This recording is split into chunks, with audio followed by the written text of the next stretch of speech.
Yeah, it's better. So, on Sunday, I will monitor the Bank of Japan's summary of opinions. Yep. On Monday, I will monitor the Euro-German Bundesbank monthly report. Then we have the two US dollar core durable goods orders and durable goods orders month-over-month under H4. And monitor the US dollar crude oil inventories. We can ignore all the speeches by the central banker. And so that is for Monday. On Tuesday, I will still monitor the Yen Bank of Japan core CPI year-over-year, but simply monitor because it is a year-over-year CPI. I will monitor the Euro-German GFK consumer climate. Yep. Then what do we have? We have the US dollar CB consumer confidence all-time frames. And I will, no, RBNZ statement of intent, no, I will ignore it. So, okay. And that's it for Tuesday. Okay, Wednesday. On Tuesday. Wednesday, sorry. Yeah, Wednesday. Yeah. We don't have a lot of important news this week, and there is a reason for that. I will monitor the Credit Suisse economic expectations. Or the German preliminary CPI. Yeah, it is less important nowadays because the European is much more important. So we have to monitor the Credit Suisse economic expectations. Then we have the Euro M3 money supply year-over-year all-time frames, even if it is rare to have a big surprise on it. Then we will have, let's see, US dollar crude oil inventories to monitor. The final GDP you can ignore, Chris. Sure. So crude oil inventories. And then I will monitor the two Chinese manufacturing and non-manufacturing PMI. Okay. I'll come back to your question, Chris. And as much as I've got in there. So Thursday. On Thursday, we will have the pound current account all-time frame. We have the pound, not the final GDP. The final GDP is not important at all. Then we will have the pound nationwide HPI month-over-month under H4. I will monitor the Swiss COF economic barometer.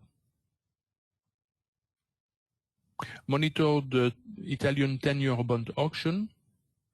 Then we have the CAD GDP month-over-month all-time frames. Yep. I will monitor the US dollar unemployment claims, which are not improving over time for the moment. Thanks, Craig.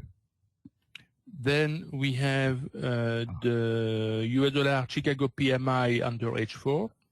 Yep. Monitor the natural gas storage. Yep. And then can you scroll down the calendar? Okay. So natural gas is up here. Yeah, okay. And then I will still monitor the Tokyo Core CPI year-over-year.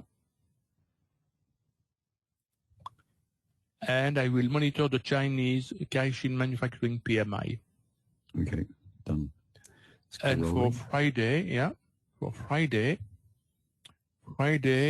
we will have not a lot of news.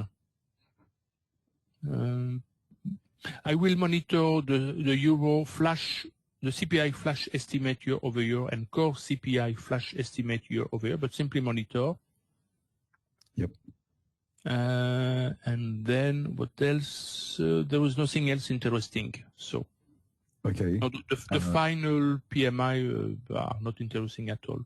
We can possibly monitor the ISM manufacturing PMI, but just for monitoring. Okay. So final manufacturing PMI you can ignore. Yeah. Okay. Sorry, I was trying to read what Chris had written. So very important, one ex-student of his. I don't know what that means, Chris. And weird seal inventories on Monday. Never mind. Let's have a look. On Monday, seal inventories. Can't see anything, Chris. So the 27th to the 29th. CL, did you mean crude oil? Is that what CL means? CL is crude oil, yes. Oh, okay. Sorry, don't do the... I guess that's a futures thing. Yeah, it's just telling you that it's in that range. So it takes a while for them to come up with something if they do. So it's like tentative. They've got no fixed date for it. And so Eusebio, for the new people here, the reason that we go through this Newswatch is so that you've got some idea on news that's coming up so that you can avoid trading through it to maybe get stopped out or something like that. News that you can watch. There hasn't been any today. High impact news that could move really well for you. So it's worthwhile waiting around for it, or it has been in the past. And monitor stuff so that you can get some idea on what the feel for the markets are. Do you want to add anything more to the monitor side of things, Eusebio? Yeah, a monitor news is usually a news release which have no big impact in the market. But if there is a big surprise, it can create some additional volatility in the market, but not big movement like the other news. So this is why it is still interesting to observe them, just to see if this would be a reason to see the volatility increasing in our favor or against us, because the volatility measure is not a directional indicator. So, but it can give a good idea. Something like this summary of opinions would be a good thing to observe. Yeah, because it is equivalent to the beige book in USA. Yeah. Yep. And Nathan's asked, are the final GDP usually ignored for every nation? Yeah, because the final GDP takes into account past known results. For example, the final GDP year over year, the 11 last months are already known, and so the only unknown is the last month of the year. And so generally this has a very small impact in the final GDP. And this is why the final GDP very rarely create a big surprise. Okay. But when I say months, I mean also a quarter, because it depends if it is month over month or quarter over quarter. Okay. Cool. So thanks for those questions.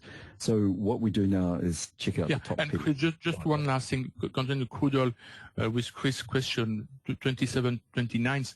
Sometimes for some reason the news release schedule is not fixed with precision, depending on some other events. So, and this is why sometimes we can see some inaccuracy in the moment when the report will be released. So this means that you will have to observe every day until the news is released. Yeah, sometimes they'll say they'll have this listed here in the report, and then the next day it's disappeared, and it's 2 days later or set for the next week. So yeah, you do have to check it each day. Okay, and what else? Which may be understandable in the present context. The countries being member of the OPEC, so may delay some of their decisions depending how the situation in Ukraine will evolve, for example. So because many of the countries of the OPEC now are on the side of Russia, and they can decide some specific decision or action, and so they need perhaps more time to think about them and before releasing their decision. And this can impact, of course, the inventories of the crude oil over the markets. So this is why whenever we make a summary every Saturday, you still have to follow day after day during the concerned week. So, okay, and all this information I put up on the Newswatch site. So it's up. Where's it gone? Over here. So Max Trading System / Newswatch. I'm just doing this for the new primer people. So here we've got in the Newswatch a list of long-term things that could impact you, like COVID-19. It is still there. It's still going on, killing people left, right, and center. It's not just the flu. Here in New Zealand, we've still got about 15 people dying every day now that it's finally been let through the country, even though we're all fully vaxxed. Down underneath, so there's more things which will impact you are on the long term at the top of this. Further on down, there's a Newswatch list. So this is a summary of what we've just been through. And then we have the top pairs, which we're going to come to on the spreadsheet right now. And then Eusebio goes through and figures out the top pairs plus the news to give us a daily top pair. And if none of these are working for you, if they're too hard to trade, for instance, during Brexit, the pound was really spiky, and it was mostly the pound pairs that were up in here. They were difficult to trade, so we had this area down here called smooth movers. So they didn't produce quite as much money, but they were less stressful, didn't jump around as much. So you could have your hand go at those ones, and it still kept you away from the tiny little pairs sitting at the bottom of the list, which I will show you now. So over here are the top pairs, and I'll show you how we build these up. But the top pairs for the last 4 weeks are these ones here, top 10, and then these are the kind of the smooth movers. I've selected down to the Aussie this week, Eusebio. You can include the Euro Pound. Okay. The Euro Pound can have some interest this week. Okay. And these ones down here hardly are not very good movers, like the Aussie Kiwi. So to give you an idea, for the new people, again, sorry about the repeating of the information, but what we do is we find out what the average daily range in dollars is, not the pip range, but the dollar range, and then sort them by the dollars, because some pips are worth more than other pips and influence things. So the US yen here, for instance, made 156 pips, while the pound Swiss only made 115.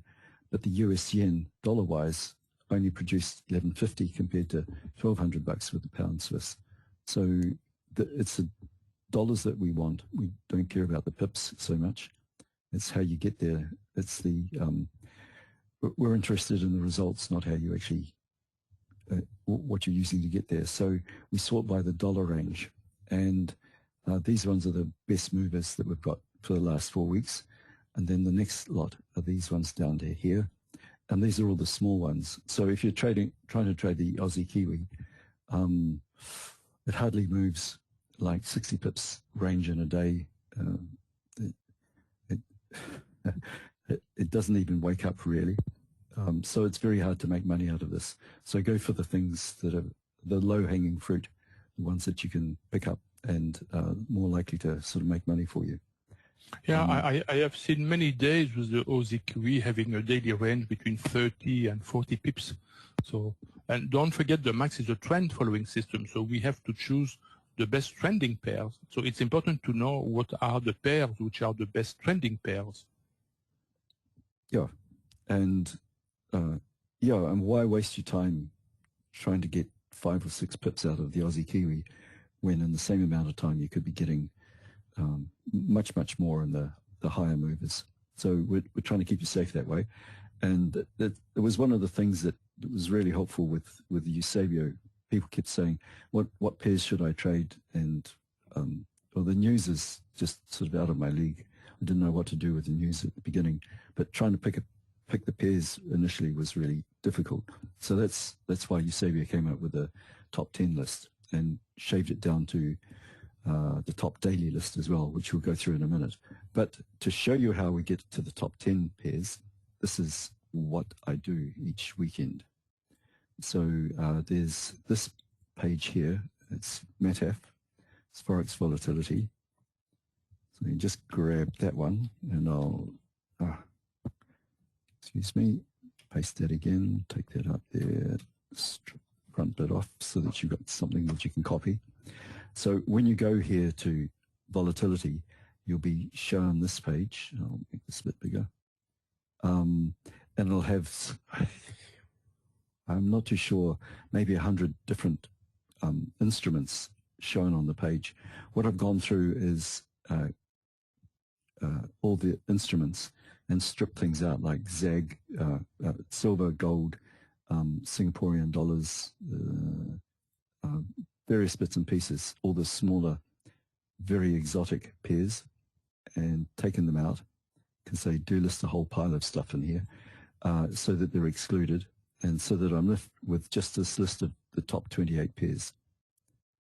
So those are the main Forex pairs, and that gives me this list down here. And then I tell me that for the last 4 weeks, which ones have been the most volatile, or what's been the volatility for that 28, and it will give me this list here. And without having to do the spreadsheet, you can just come over here and click on the dollar sign and sort them by dollars, and there's the list. So pretty simple, but it gives you the best movers for the past 4 weeks. Okay, there's all sorts of other nice information on that page. Is that spreadsheet? Yeah, I just copy it out here from here. I just copy and paste it straight into into my spreadsheet. So you can do it yourself here. Giving away the secrets. Yep. This is more so that when the max finishes, and we will, or you decide you don't want to play with us anymore, that you can go out and run the business on your own with the same tools that we've been using here. Robert's still shocked at the spreads on miners and exotics. But charts look tradable, but spreads are too large. Okay, yep. Yeah, but this depends on the brokers too. And it depends on the market conditions. In low volume period, so the spreads are larger usually. Yeah, I was going to say that if not many people are interested in it, it's going to cost you more to get into it. Yeah, and it depends. It depends on the broker too. Okay, so just to run through it again, I go to this page. I just list the top 28 pairs here. You can add others if you want, if that helps. But we're comparing pairs, so that's why I've stripped out futures, gold and stuff like that, because you really can't compare a gold with a euro dollar or a pound dollar. And then I sort it by just the past 4 weeks. You might want to go for a bit longer, a bit shorter, see how it goes, and then sort by the dollar amount. So it's all available here. You don't really need a spreadsheet if you don't want it. And that's it. So that gives me... Yeah. Chris, let me add something about the spread. If we take, for example, the pound yen. The pound yen has a range in pips of, so if I note it, so 212 pips. Okay, and it has a spread approximately around, let's say, 3 pips. Now, if we take a pair like, let's say, the euro US dollar, which has usually one of the lowest spread, the range is 101 pips, and the spread is around 1 pip, or sometimes less. And you can see that the ratio is not very, very different. If we take the ratio between the spread and the range, for the yen we have 3/212, which is approximately 0.15. And if we take the euro US dollar with a spread of 1 but over 101, which is approximately 1.01. So 0.015 for the yen and 0.01 for the euro. And so you can see that the order of magnitude are the same, so for both pairs. So I would not really wonder or worry about the spread, because they are often proportional to the daily range of the pair. Larger is the daily range, so more volatile, This means larger the spread will be, but proportionally to the size of the range. So it's not a real question in reality. You understand what I mean, Robert?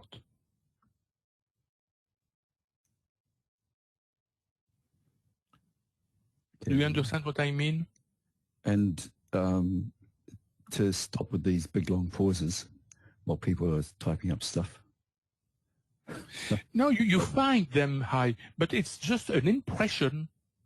Chris, can you write the ratio on your screen somewhere? So for the pound yen, we have 3, which is the spread on average 3 pips for the spread. Let's take 3 pips. So 3 over 212. So 212 is, where are we? 165? So no, the range for the yen is 212, sorry. And so you take 212, 3 divided by 212. Yeah, that's correct. And so you find 0.014. Okay, so you find the result will be 0.014.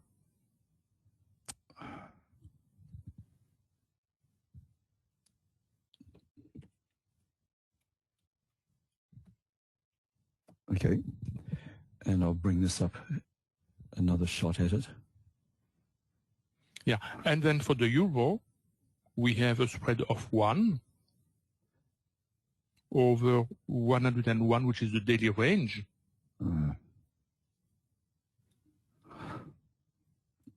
Just go away.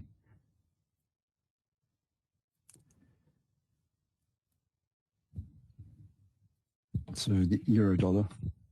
Yeah, euro dollar. So spread over range, yeah, equals 1 over 101, which is equal 0.010. See? And they are approximately similar. And so it's simply an impression that the spread is big, in fact, but they are very similar when compared to their daily range.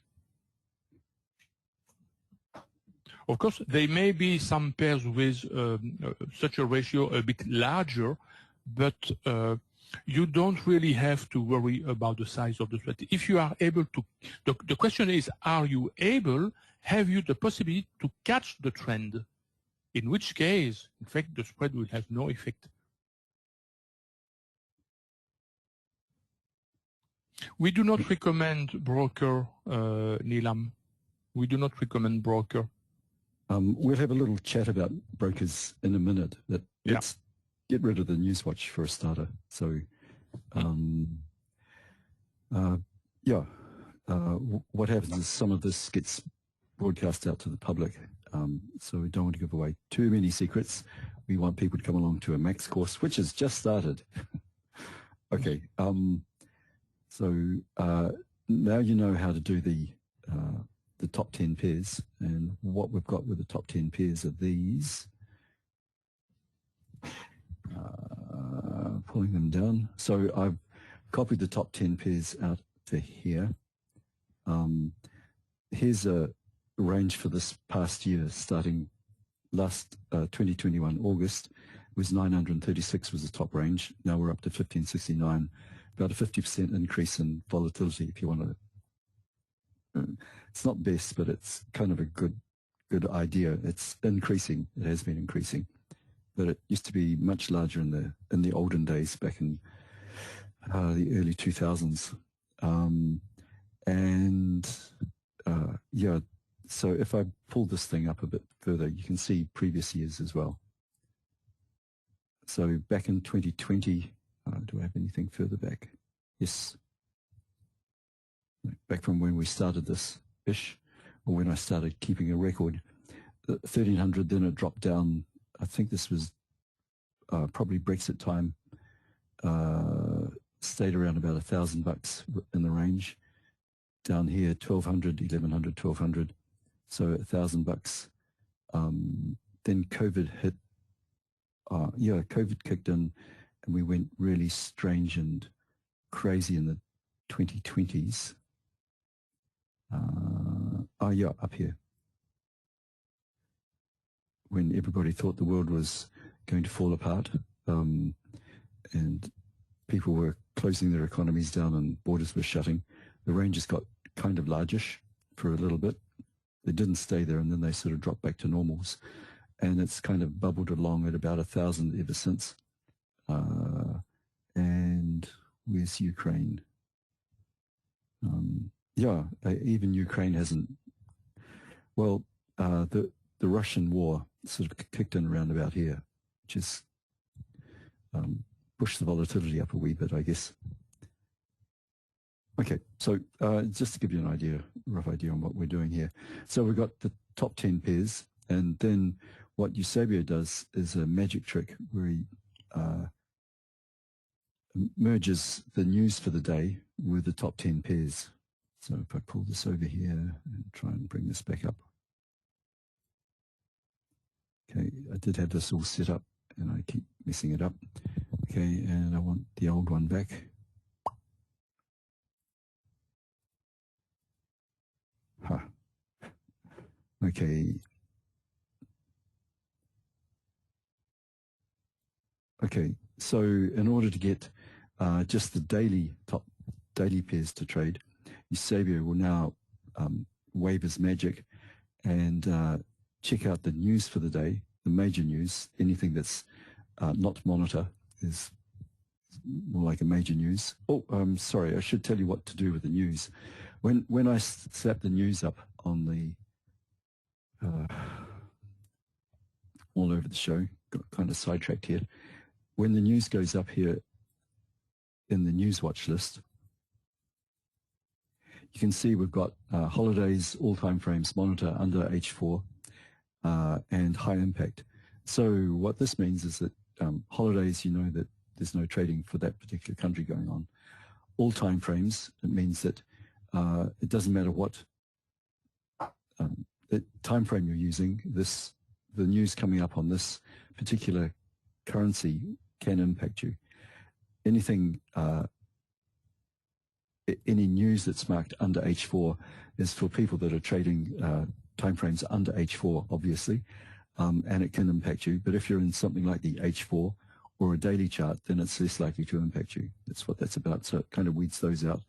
And then the high impact ones are the ones that are you've got to watch out for because they're likely to possibly cause large volatility at the time when the news comes out, but they're also possibly good for waiting for the news to actually come out. So if I was really enthusiastic about it, not so much these days, but I would wait up at night till something like 4 in the morning, which is my time, for the FOMC information to come out to see if it causes a big movement to trade that movement. So the high impact ones are good to watch for. The other ones are good ones to avoid. So how we avoid these is anything that's marked other than monitor. We don't place trades 1 hour prior to them, and we get out of them within half an hour. Now, this is really conservative, and I'll show you how it depends on which currency and what pair you're trading, but it's pretty conservative. If you're a primer person and you're just starting out, then don't place any orders within 1 hour of the news coming out and get out of them within half an hour. And this is to avoid spikes, because sometimes if there's a surprise when the news comes out, as well as knocking out any profits that you've got, can also wipe away some of your account, your actual hard-earned money that you put into your Forex brokerage. We don't want that to happen. So that's why we have this.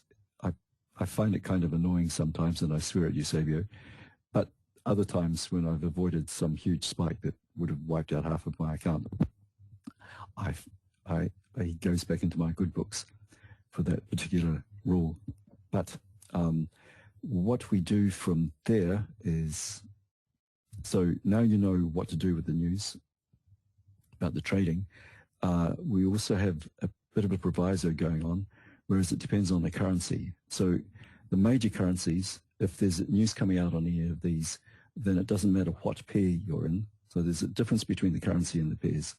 So there could be news coming up on the euro, what have we got? Okay, core durable goods is coming up here under H4. All pairs could be impacted. So even if I was in the Aussie Kiwi trading that little wee thing, news coming up on the US dollar here could impact that Aussie Kiwi pair that doesn't have the Aussie, doesn't have the US in it. So all the pairs are impacted. If news is coming up on one of the smaller pairs like the Swiss, the Aussie, the CAD, or the Kiwi, and where have I got something like that? Do I have anything? Okay, here's some news coming up on the CAD, the pound. The thing up here says it's a small currency, so I would only be concerned if I was trading a pair that had the CAD in it, like the pound CAD or the US CAD. If I was in the Aussie Kiwi that doesn't have the CAD in it, I wouldn't be too concerned about news coming up on the CAD. So it's not all gloom and doom. You can pick and choose. Well, there's criteria to sort of limit the amount of impact that the news could have on your trading times. So in general, if there's news coming out, don't place any orders 1 hour before. But if you include this as well, then you can, that criteria can have less of an impact. Okay. And sorry, one more thing.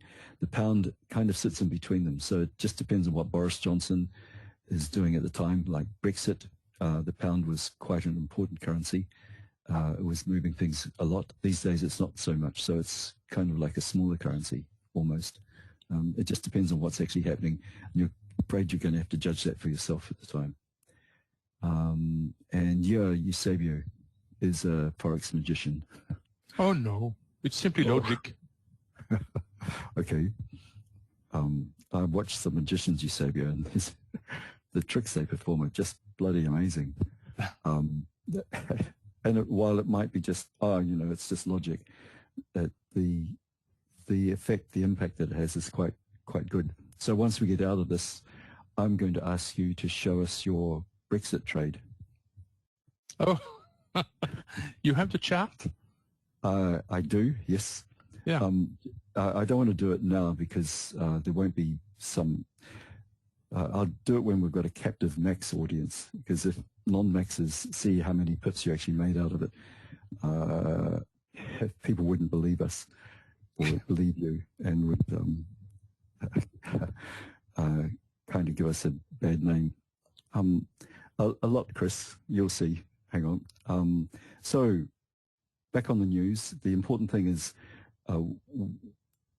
if there's news coming up, figure out if the pair is going to be impacted based on the currency that's coming up and what you're trading, and don't place any orders 1 hour prior to the news coming out. Get out of it within half an hour of it coming out, just to protect your account.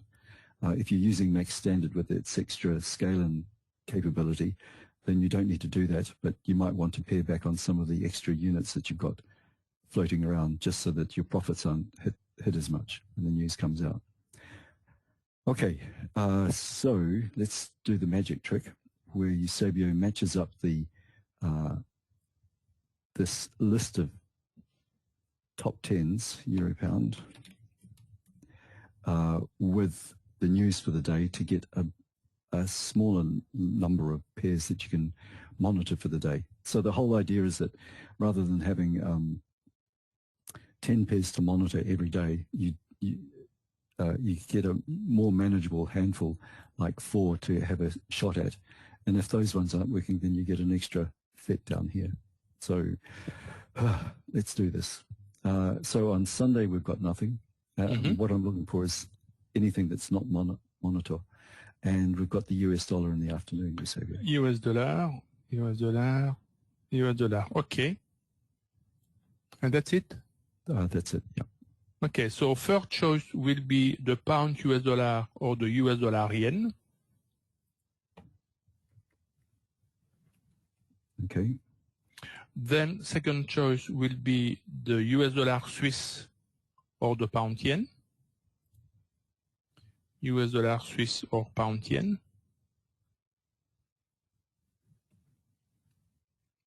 US dollar Swiss, Chris. Oh, okay. Or pound yen.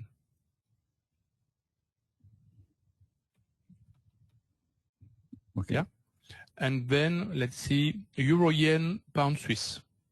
Hang on.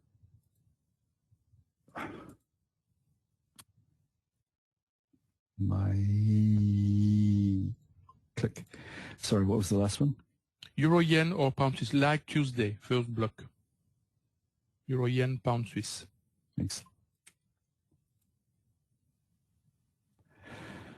Click, click. Right. So after 5 p.m. on Monday, we don't have anything. And on Tuesday, up till 5 p.m., we've got the US dollar again. The US dollar. Okay. Only the US dollar? Yep, that's it. Okay. So we'll have exactly the same choice as on Monday. Cool. So after 5 p.m. Tuesday, we have nothing. Mm-hmm.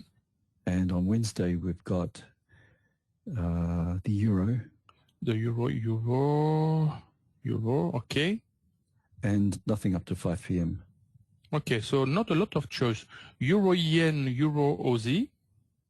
Euro, Yen, Euro, Aussie. Yep. Oops. Euro, Aussie. Yeah. Oh, I thought I'd try a new The country. new currency. Yeah. It should Okay. perhaps be. Then pound, yen, pound, US dollar. Pound, yen, pound, US dollar, which is already the case. And then pound, Swiss, US dollar, yen. Oh, hang on.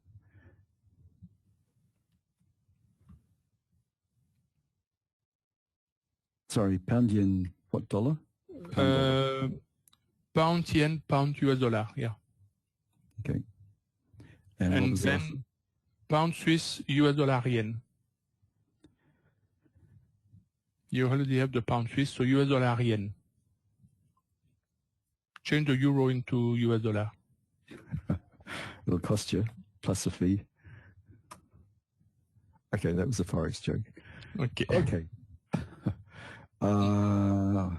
So that's Wednesday. So leftovers on Wednesday, there's nothing. And on Thursday, we've got the pound. The pound, so pound, and pound, yeah. The CAD. The CAD, okay. US dollar. US dollar here, and the US dollar here, okay. And that's it, nothing else. Okay. So first choice, pound, US dollar, pound CAD, which is not a surprise. Pound, US dollar, pound CAD. Yep. Then we'll have pound, yen, pound Swiss. Pound, yen, pound Swiss.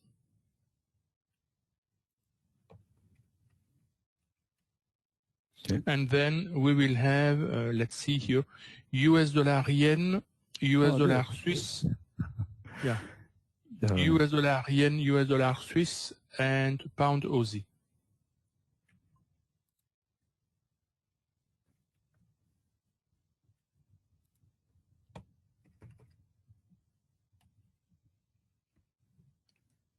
So US dollar, yen,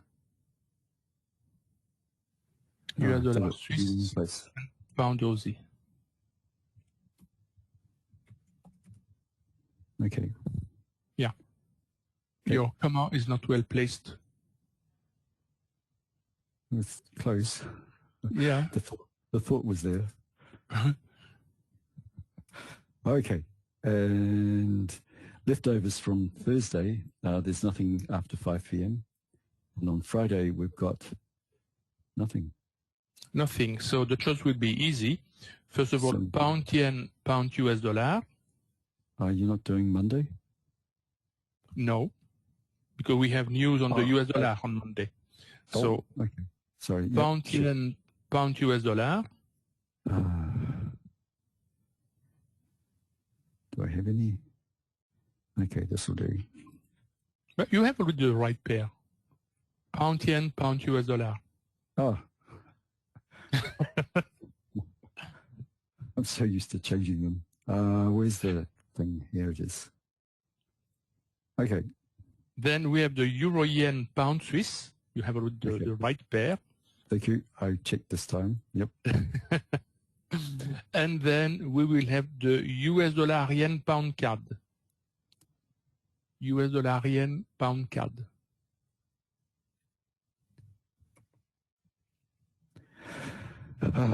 Okay. Right. So the idea with these ones is that instead of monitoring the whole 10 pairs, you just left with the first two top lines, or even the first very top of the top two lines to monitor per day, so that you're not jumping around from one pair to another. There's a lot of fear of missing out goes into the foreign exchange trading, and so just stick with what you've got. Jumping around will lead to sort of lots of mistakes and anxiety. Takes a bit of discipline though to do that. And then if you find that these aren't working out too well for you, like they're flat or something, or they could be flat waiting for the news to come out, then there's another set of pairs that you can try. And if none of those are working, or they're too volatile, then you don't like the pound or something against it, then we've got a list of smooth movers, things which don't quite make as much money, but are still reasonable to trade, less stressful, not quite as much, but perhaps easier to trade. Okay. Anything else? Yeah, based on my experience, since we are doing this kind of analysis, so in the top 10 pair list, so for each day of the week, so on average, 50% of them will have nice movements during the week. That's cool. Which is good, which is excellent. Yeah, I know it's been a real help having the top 10 list to sort of, well, just the daily list to go through each day. It's been really good. So well done, Eusebio. I think you no, again, it's simply logic, because these are the pairs we have to watch, because we will have important news related to them. So during the day. Yeah, but a steam engine is simply logic as well. It took ages for it to get invented. Same with the jet engines, and the same with this thing. So, yeah. Anyway, okay. So all that will be going up on our website. And if you have any questions, please ask. So, and a bit later on, we will be coming back to Eusebio's general outlook for the week as well. But it's only for Maxes. So we'll do that. So for Craig, 1652.09 ends the Newswatch list, and I'll bring up your Brexit trade, Eusebio, so you can do a bit of a show off. Got to find it first. Hang on. And I remember when we had the first result of the Brexit vote, the referendum vote. So I was giving a max advance course, and I explained that I was in a hurry to finish the code because I wanted to trade the referendum for the Brexit. So, and I explained that my bias was shorting the pound because I was almost 100% sure that the Brexiters would win the referendum. After several months of observation, what was happening in UK. I might have to find it. Yeah, I've got too much stuff on my search engines now.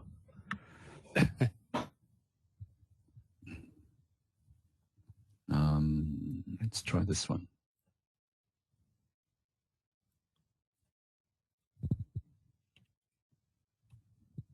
Otherwise, I can give you the chart, Chris, in Skype. It can't be right. I think so, Eusebio. You want the chart because I have them. Yeah, because I had hidden them, put them into a folder called Brexit. But hang on, no, I found it. Yes, it's a bit more than 1,000 pips, Chris. So what do we got? Just sorting out the view here. Okay, here's the trade in times. Yeah, Chris B, but nice guess, but it's not a so nice guess as you will see. Oops. It went a bit big. So what do we see on this chart? On this chart, so don't ask questions about the template because it was in 2015, and so the template has changed a bit with the slow and fast bias. So from the olden days. Yeah, this big red bar was due to the first results, partial results of the referendum vote, and I was giving the max scores at that moment. So. And I have ended the max score, the max advance course somewhere in this area. And then I have continued to trade short. And so I have traded this movement, then this movement. But this movement, this first movement I have traded was a so violent movement that I have also traded the retracement. So here, so I have made 3 trades, 1 short, 1 long, and then a second short. And I have missed, in fact, the very last part of the downtrend because I was tied and I was pretty much satisfied with my result. I have said, okay, with that modest result, I can end my day and I will be happy with that. So let's stay humble.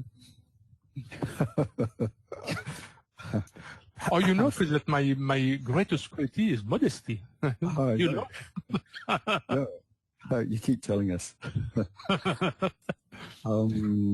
So the movement went from 153.70 down to, say, 133. To keep it simple. So how many pips is that? You can do the maths, Eusebio. This represents 2,000, a little more than 2,000 pips, 2,400 pips approximately. Okay. So, Chris, your initial guess of 1,000 is a bit out. So the next chart goes like this. I don't know if we can bring this up. So no, it doesn't work. So I'll just go preview. Then we have the chart for the 3 trades individually, but using the sum charts. Okay, so there's your first trade, Eusebio. Yeah. With just some scale-ins. So this one produced 4,700 pips.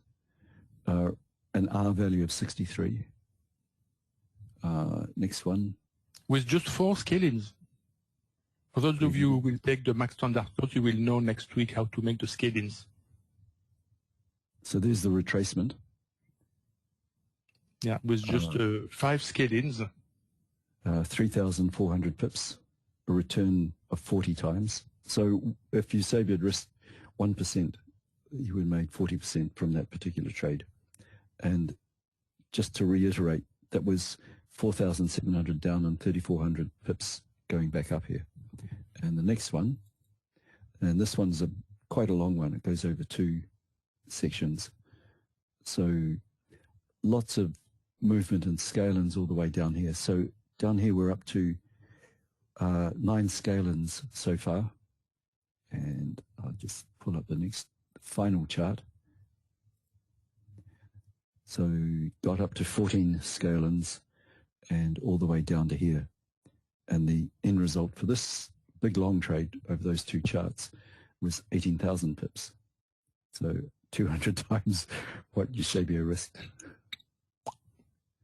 Yeah. And the total result was 27,000 pips. 27,000 pips, yeah. 337 R for the reward to risk ratio. Okay, so, and this is why we don't show people, hey, you can make this out of the maths.